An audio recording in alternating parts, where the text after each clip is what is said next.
Moxuan, where did my brother go? Moxuan replied with a touch of helplessness. I'm not sure. He was with Mr. Bai. Maybe ask him. Bai lost consciousness, and at that moment, a voice emanated from his eyes. Abnormal vital signs detected. Initiating automatic medical procedure. Suddenly, the weapon case flew over with a loud crash. Number 107, anti-gravity aircraft. The sudden appearance of the large box startled them. Rewa recognized it instantly. Wait, isn't that Bai's case? With a click-clack, several medical instruments extended from the weapon box. Activating.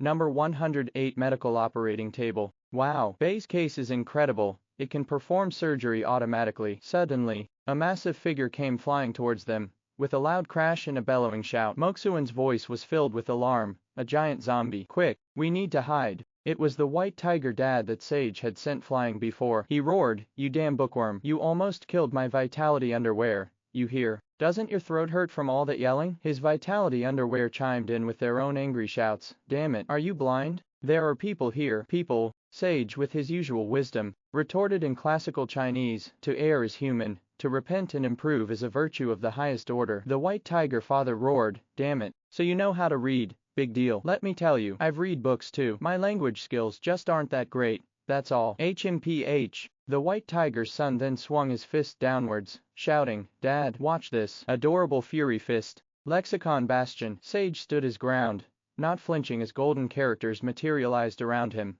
forming a strong shield of protection. Despite the white tiger son's powerful and courageous punch, no matter how much force he exerted, he couldn't break through the golden barrier. The white tiger son's fist was bright red, and throbbing as he yelled, oh, that really hurts. It really hurts. His father bellowed, you unfilial brat. I told you not to pick such a girly name. Our fist technique is called the plasma cyclone fist. But the white tiger son grumbled under his breath, Dad, the name you came up with is so low. His father roared, landing a punch on his head. You little beast. How dare you talk back to your father? The white tiger father adjusted his vitality duo briefs, and said, listen here, scholar. Truth be told, my son and I aren't really fond of all this fighting. Since you're a man of culture, how about we settle this with a literary duel? Yeah, we'll each ask a question, you know, the kind they test you on in school these days.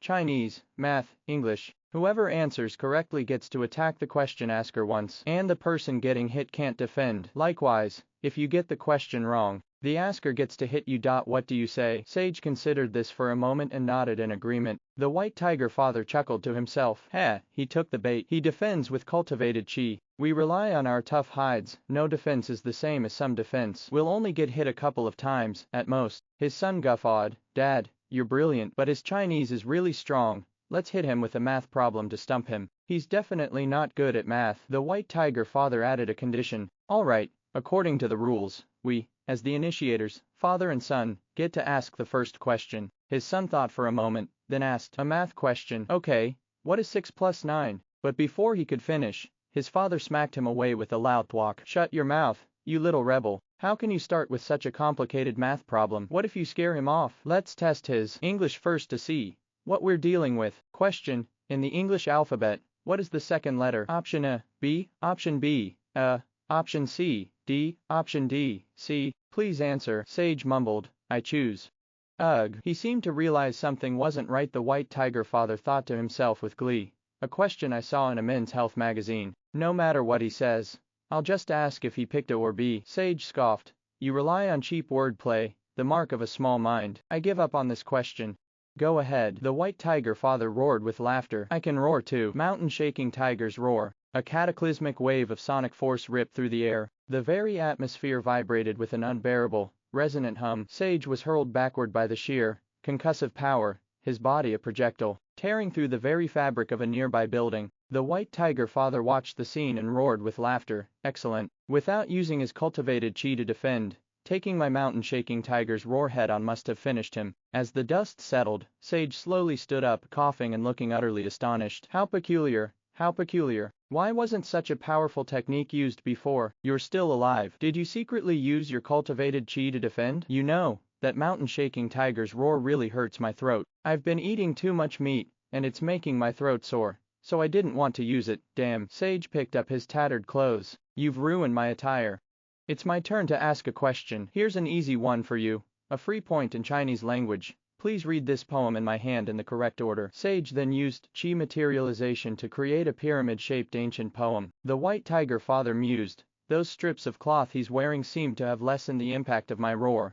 I need to get another question right, and tear those things off him. His son mumbled, Dad, I recognize all the characters in that poem, but it doesn't seem to make any sense when I try to read it. The white tiger father roared, shut your mouth, you ungrateful brat. Your old man has thick fur. I'll take this hit. What kind of gibberish poem is that? I don't know it. Go ahead and hit me. His vitality underwear exclaimed in despair. Damn it. Hit this tiger again. Wait, hold on. I know this one. It's called a pagoda poem. He then immediately recited his answer. Sage questioned sternly, do you dare aid the wicked? But the vitality briefs retorted angrily, damn it, I've put up with you for too long. You are only focused on killing these two dumb tigers and not saving me. And you specifically targeted the little one. What's your game? Want to silence me by killing me? Ha! Even three nobodies like us can take down a genius like you. Sage started to say something, but the vitality briefs cut him off immediately. Shut up. I'm not listening. I'm not listening. Even if I only have one more minute to live, that's still living. Jing City.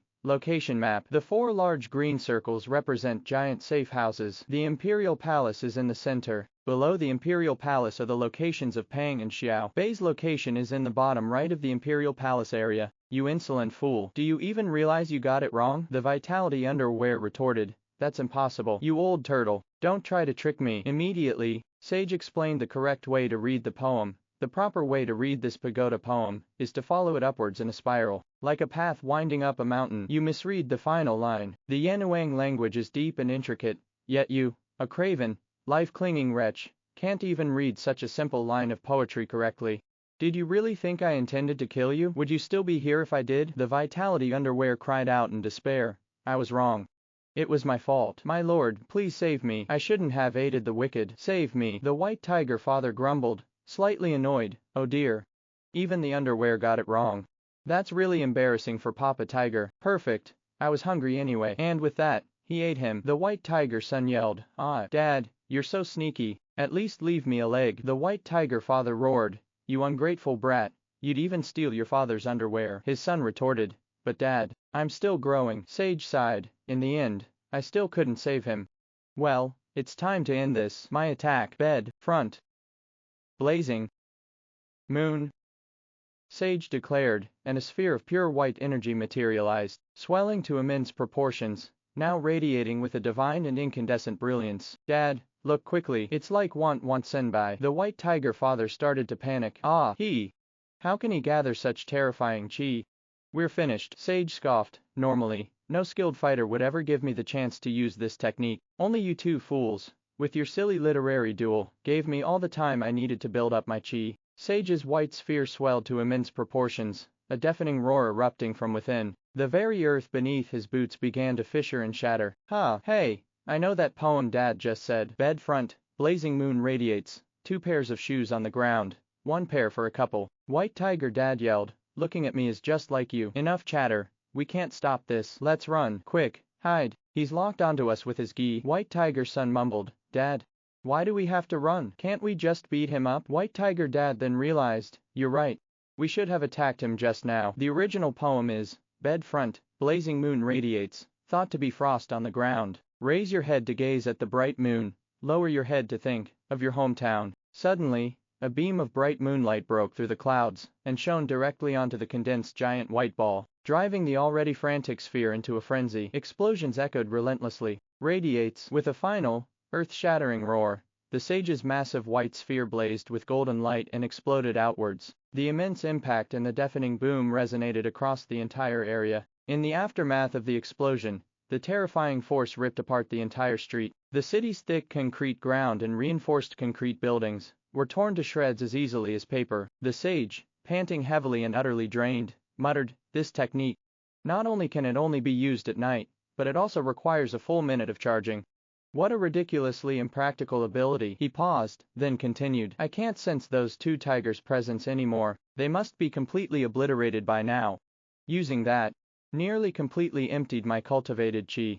I need to recover quickly and head south to rendezvous with Team 4. But beneath the rubble, White Tiger Dad clung to the faintest spark of life. His injuries catastrophic, he choked out, and filial son. Sorrow, sharp and agonizing, tore through White Tiger Father's heart, mingled with a desperate, clinging love. Just 5 fleeting minutes before, as the sage's horrifying power descended, his son had moved with lightning speed, placing himself as a shield. Father, the young tiger had declared, his voice resolute, my form is larger. Let me bear the brunt of this light. A raw, primal scream had ripped from White Tiger Father's throat, a sound of utter devastation. No, don't. A keening wail erupted from him, a sound of pure, unadulterated grief. Ah, all that food I gave you, all that growing, for this. Meanwhile, to the south of Jing City, elementary school god, encased in gleaming bio-armor, threw back his head and bellowed with triumphant laughter. Behold, witness the undeniable power of one who pays to win. Funseeker from Team 4 didn't hesitate, drawing his blade in a swift strike. You little punk, taste my steel. But his attack merely produced a shower of sparks, leaving elementary school god unharmed. The armored figure roared with laughter. Futile. My armor rating is vastly superior to your attack power, Funseeker muttered under his breath. Is this kid some kind of internet addict? He can't say 3 words without mentioning games. Acts like a complete moron. Mercury, hefting the massive S7 aggregated Mercury cannon, yelled, get clear, Funseeker. Mercurial ray, maximum power. You internet addicted brat, let your uncle teach you some manners. But all of Mercury's shots missed their mark. Where'd he go? He wondered aloud. Suddenly, elementary school god moved with incredible speed, appearing in an instant to deliver a devastating waist-level strike to Mercury. Lane yelled out, Mercury. Elementary school god chuckled wickedly. First, eliminate the strong ranged damage dealers in the back. He then noticed another approaching figure. Oh, the little assassin is back. Funseeker charged forward, shouting, phantom assassination. Elementary school god roared with laughter, charging sky-piercing cannon. In an instant, he used his head to deliver a powerful upward strike, sending Funseeker flying. Lane cursed furiously, damn it, you little brat. You guys fall back, I'll hold him off. Initiating combined giant blade program. Instantly, the massive blades began to merge and reconfigure. Lin holding X7 battle blade. Little brat, if you have guts then fight me one-on-one. Come have a warriors battle. I will beat your sheet out. Government's warriors seem to be completely not this elementary school student's opponent. If Jing City all falls we can still go where?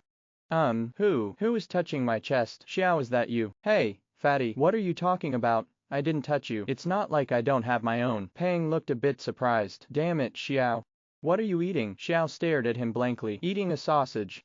We've been running for ages. I'm starving. It was Appetizer who had snuck up behind Pang and touched him. Surprise, Pang. But Pang hadn't even noticed Appetizer. He was too stunned by Xiao's reply. Appetizer laughed loudly. That's right. The appetizer that charms countless young women. I'm back. But Pang still didn't notice Appetizer, and instead shouted, my pure Xiao. How could you eat such evil things? And so thin. Girls can't eat things randomly. Tong was a bit speechless. Appetizer, haven't you mistaken someone? Xiao directly with a slap sound, gave him a slap. Pang cried and shouted, sorry. Please, queen, enjoy the sausage to your heart's content. Xiao gave him several more slaps. Slap slap slap sounds rising and falling. Tong teased, Appetizer.